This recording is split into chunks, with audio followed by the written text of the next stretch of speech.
Bonjour les âmes lumineuses. Dans cette petite vidéo, on va parler des différentes structures que nous avons à l'intérieur de nous, des structures émotionnelles, énergétiques qui nous composent. Donc nous sommes un iceberg. La partie immergée de l'iceberg, c'est celle que vous voyez, c'est celle que vous allez traiter avec un thérapeute type psychanalyste, psychiatre, etc. C'est celle qu'on voit tous les jours, avec qui on vit tous les jours. Donc dans cette structure, nous avons la psyché de l'humain. La partie immergée de l'iceberg, celle qu'on voit à la surface, c'est la partie humaine de nous en fait. C'est-à-dire que on va avoir notre mental et notre ego, qui sont largement décriés, sauf que je ne suis pas d'accord avec ça. Dans le monde spirituel, on dit oui, il ne faut pas avoir d'ego. Si, il faut en avoir en fait. Parce que votre ego et votre mental sont nécessaires. Cependant, ils ne sont pas au bon endroit. C'est-à-dire qu'ils sont devenus les pilotes de l'avion, sauf qu'à la base, et à l'arrière de l'avion, vous avez votre cœur et votre âme qui attendent désespérément qu'on les écoute. Mais à la base, c'était l'inverse. C'est-à-dire que le cœur et l'âme étaient censés être les pilotes de l'avion. Et dans l'avion, vous aviez différents autres outils, type ego, qui est un grand protecteur en fait. Votre ego, c'est celui qui va se monter au créneau en fait et lever le bouclier et dire non, tu me parles pas comme ça. Cette personne est toxique pour moi, j'arrête, etc., etc. C'est un protecteur l'ego. Le mental, il est un grand organisateur. Alors oui, là maintenant, il est là, il est toujours en train de vous embêter, de patauger dans la semoule, et même quand vous prenez la douche, il y a du monde. Mais en fait, il est là pour organiser. Il est là pour, quand vous avez un élan du cœur, de vous dire, ouah, je pars en voyage à Bali. Je suis appelée, il va se passer quelque chose là-bas, c'est merveilleux. Lui, il est censé dire, ok, alors, dans la valise, il va falloir ça. Va falloir que je prenne les billets sur telle compagnie, il va falloir que je demande à mon assurance, organisateur. En vrai, la plupart d'entre nous, le mental, qu'est-ce qu'il fait? Il dit alors, non, tu vas pas y aller. Pourquoi tu iras à Bali? T'as pas les moyens. Il va venir vous taper dessus comme un clou là, parce que il a pris une position qu'il n'a pas à avoir. Donc votre ego et votre mental, ils sont bien à la surface, ils ont un rôle. Cependant, il va falloir les remettre dans le bon endroit. Et pour cela, la plupart du temps, il va falloir les plonger. Donc pour plonger en dessous de l'iceberg, on a pas mal de monde. C'est-à-dire que vous avez quand même 75% de vos structures qui est en dessous de l'eau. Donc en premier lieu, on va parler de l'enfant intérieur. L'enfant intérieur est extrêmement important. C'est pas juste un petit machin qu'il faut aller jouer avec ou avoir de la créativité pour le nourrir. Non, c'est bien plus que ça. L'enfant intérieur, vous pouvez lire Jung, le père de la psychanalyse, j'adore sa façon de penser, qui disait qu'en fait, l'enfant intérieur, on a plein d'enfants intérieurs, on n'a pas qu'un. Ils se sont cristallisés à des moments clés. La plupart du temps, malheureusement, c'est des moments traumatiques. Alors des fois, c'est un trauma à l'âge de 3 ans. Nous, en tant qu'adultes, on dit « Ah, c'est rien ». Ouais, mais pour un enfant de 3 ans, c'est pas rien en fait. Et ce trauma, il s'est cristallisé. Quelque part à l'intérieur de vous, il y a un mini-vous qui a 3 ans et qui est en PLS dans un coin. Qu'est-ce qui se passe quand ce mini-vous, il est réactivé? Imaginons que ce mini-vous, il a vécu un accident de voiture. Et maintenant, vous êtes adulte. Et ce mini-vous, il peut être réactivé si vous prenez la voiture et que la personne avec qui vous êtes dans la voiture, elle conduit trop vite. Ça fait peur, un mini-vous. L'adulte, il se dit bon, c'est bon, machin, il essaye de... Voilà, vous avez l'ego, le mental, votre psyché qui essaye de minimiser, de se rassurer. Mais lui, un mini-vous, à 3 ans, à l'intérieur de vous, il est en train d'hurler. Donc ce qui se passe, c'est que quand un enfant intérieur remonte à la surface et est déclenché, c'est comme si justement c'était lui qui prenait le volant et qui se mettait à conduire comme un dingo. C'est-à-dire que c'est toutes les fois où vous ne vous reconnaissez pas, vous dites je me suis pas reconnue, mais pourquoi j'ai réagi comme ça? Pourquoi j'ai dit ça? Et pourquoi cette situation m'a déclenché à ce point-là? Toutes ces fois où vous avez demandé ça, c'est un enfant intérieur qui est venu prendre les commandes et qui vous a fait réagir. Mais parce qu'il n'est pas en paix. Donc on peut avoir toute une succession, tout dépend de la vie que vous avez eue. Il y a des personnes qui vont avoir un enfant intérieur assez apaisé, qui vont en avoir que quelques-uns qui sont cristallisés. Et il y en a, malheureusement, ça va être une ribambelle, c'est une classe entière. Tout dépend de la vie que vous avez eue. Donc on peut aller visiter ces enfants intérieurs, on peut aller leur parler, les apaiser, libérer des croyances aussi qu'ils portent. C'est des séances qui sont vraiment profondes et assez nécessaires et qui nous aident beaucoup émotionnellement. Ensuite, on va avoir la partie vie antérieure. Donc, celles et ceux que vous avez été, il y a du karma, il y a des blessures.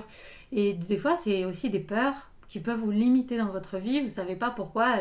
Il y a cette peur inconsciente terrible de perdre ses enfants. Alors, il n'y a pas de raison.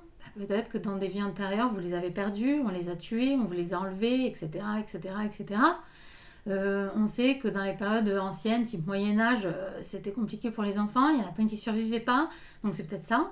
Donc en fait, il y a plein de choses en vous où c'est pas vous, c'est pas Ava qui a cette peur-là, c'est telle et telle vie antérieure avant qui s'est inscrit au niveau de l'âme, et je suis porteuse de mon âme, donc je porte aussi des peurs, des blessures, du karma, qui n'appartiennent pas à Ava, mais qui appartiennent à son âme, et je suis mon âme, elle est moi, donc en fait, je les porte aussi. Donc ça, c'est des structures qu'on peut aller voir, donc tout ce qui est karma, blessures, vie antérieure, etc. On va voir aussi évidemment le transgénérationnel, tout ce que vous avez accepté de porter pour vos ancêtres, hein. Et parce qu'il faut savoir que votre âme, quand elle descend, elle passe auprès des ancêtres, hein, avec son petit sac à dos. Elle a déjà du karma, des blessures, de ses propres histoires. Et en prime, elle va aller voir la lignée, elle va dire alors, arrière-grand-papy machin, oui, t'avais pas libéré ça, donne, je le mets dans le sac. Et toi, donne, je le mets dans le sac. Ah oui, c'est vrai que toute la famille a je sais pas, un truc avec l'argent, le financier. Donnez, je vais essayer de le régler. Oui, et elle remplit le petit sac. Et ça finit par être un sac Quechua de 75 litres. Et ça commence à faire lourd. En plus, c'est plein de trucs qui ne vous appartiennent pas. Donc ça aussi, on peut aller travailler en transgénérationnel. En plus, l'avantage vraiment du transgénérationnel, et c'est ça qui est merveilleux, et j'adore avoir ces retours-là quand on fait des soins sur transgénérationnel, c'est quand ça rayonne. C'est quand une maman se réconcilie avec ses filles après un soin. C'est quand il y a une mère et sa fille qui arrivent à communiquer mieux. C'est quand il y a une grand-mère qui soudain se met à parler d'une maladie qu'elle a eue et qu'elle n'avait pas trop parlé. Et qu'en fait, la petite fille, elle est porteuse de cette maladie. Du coup, elles se comprennent mieux. Voilà, il y a plein de choses. Plein de choses qui peuvent se déclencher parce que du coup, vous êtes dans la ligne. Vous êtes dans l'arbre. Hein. Si vous avez des enfants, en plus, vous n'êtes plus le dernier niveau. Donc ça peut monter, descendre, ça peut rayonner autour de vous. Et du coup, ça vous libère. Ça libère aussi votre lignée. Et si vous êtes parent, tout ce que vous enlevez sur vous, vous l'enlevez aussi pour vos enfants. Donc c'est des choses qu'ils n'auront pas à gérer. Et ça, c'est quand même pas mal. Ensuite, on peut aller voir aussi tout ce qui va être au niveau de l'essence de l'âme, vos origines, vos énergies, s'il y a une énergie en vous particulière qui pourrait vous aider à mieux vous comprendre, à mieux comprendre certaines passions, certaines actions. Voilà, il y a des âmes qui ont des essences particulières. Il y a aussi tout ce qui est contrat d'âme qui peuvent être en cours, qui peuvent vous aider à comprendre des relations. Souvent, les contrats d'âme, c'est dans notre famille, c'est avec nos compagnes et compagnons, des amis aussi. Voilà, donc il y a des choses qu'on peut aller alléger. On a aussi tout ce qui va être rupture des liens.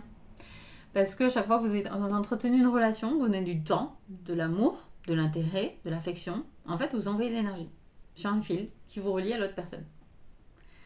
Et l'autre, elle fait pareil. Sauf que des fois, cette énergie, après une dispute, elle n'est pas terrible.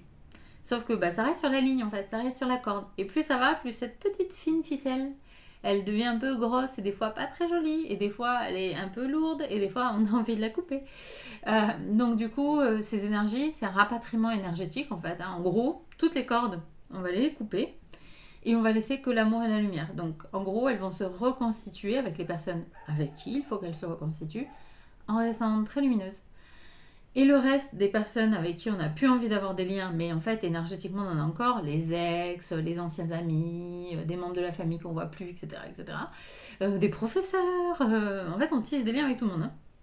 Hein. Je vois toujours ça comme plein de cordes autour de nous. Donc ça peut être bien aussi d'aller faire une rupture de coupure des liens. Donc c'est une cérémonie énergético-chamanique comme je la fais, qui peut nous rapporter beaucoup d'énergie. Et enfin, dans la même thématique, mais un peu plus loin, c'est les fragmentations de l'âme. Donc il faut savoir que les pratiques chamaniques font des recouvrements d'âme très fréquemment. S'il y a eu un événement dans le village avant, recouvrement d'âme. C'est-à-dire que si par exemple le village a brûlé, il y a plein de gens qui sont traumatisés, qui ont eu très peur, recouvrement d'âme pour tout le monde, on va aller chercher le petit bout qui est sorti. Donc, à une fragmentation de l'âme, j'ai fait une vidéo qui l'explique. Je vais essayer de vous l'expliquer très rapidement pour ne pas rallonger cette vidéo-là. C'est que votre âme, elle va se fragmenter. En fait, elle va mettre, c'est comme si vous faisiez une tour d'ordinateur et elle va s'enregistrer sur une clé USB. Elle va faire whip. C'est un mode de sauvegarde en fait. Hein. En psychanalyse, on appelle ça une rupture dissociative. En général, c'est après un très gros choc. physique, émotionnelle, psychologique, etc. Sauf qu'au bout d'un moment, la clé qui vole là, si vous avez 1, 2, 3, 4 clés, ça fait de l'énergie qui est censée à l'intérieur de vous qui n'y est plus. Donc ça aussi, le recouvrement d'âme, on devrait tous en vivre un au minimum dans notre vie. Et on devrait en vivre même un après chaque traumatisme important. Pour aller très vite récupérer ce fragment avant que... comment vous expliquer ça? C'est comme s'il restait trop longtemps en dehors de vous, au bout d'un moment, il se cristallise dans cet état-là. Et c'est beaucoup plus dur de le récupérer. C'est comme s'il s'éloignait un petit peu en fait. Donc voilà, ça c'est un petit peu toutes les structures là qui me sont venues et dont je peux vous parler. C'est dans tout ça que je peux aller, que je peux aller me projeter, que je peux aller chercher l'information, que je peux apporter la médecine. Enfin, ma médecine, mon âme va apporter sa médecine. Et pour moi, la guérison c'est comme ça. C'est-à-dire que on va aller chercher l'information, on va apporter cette connaissance. Cette connaissance va nous apporter de la compréhension va nous apporter l'acceptation, et l'acceptation va permettre la libération. Et c'est comme ça qu'à la fin, vous obtenez le fameux lâcher-prise, que j'aime pas du tout le mot, je préfère libération. Mais voilà, c'est comme ça en fait qu'on atteint la guérison. Donc c'est plein de structures, on est un oignon, on ne peut pas tout faire en une seule fois, parce que des fois aussi vous n'êtes pas prêt. Vous n'êtes pas prêt à recevoir telle information. Des fois, ça va s'étaler pendant des années. Il y a des gens qui vont très vite, il y a des gens qui vont pas très vite, il y a des gens qui arrêtent en cours de chemin. Votre chemin, votre rythme, vos besoins. Ça, c'est très important. N'hésitez pas à me mettre un pouce pour me soutenir, à me commenter quelque chose si vous voulez partager, si vous avez des questions. J'adore discuter avec vous, donc n'hésitez pas à m'écrire. Merci.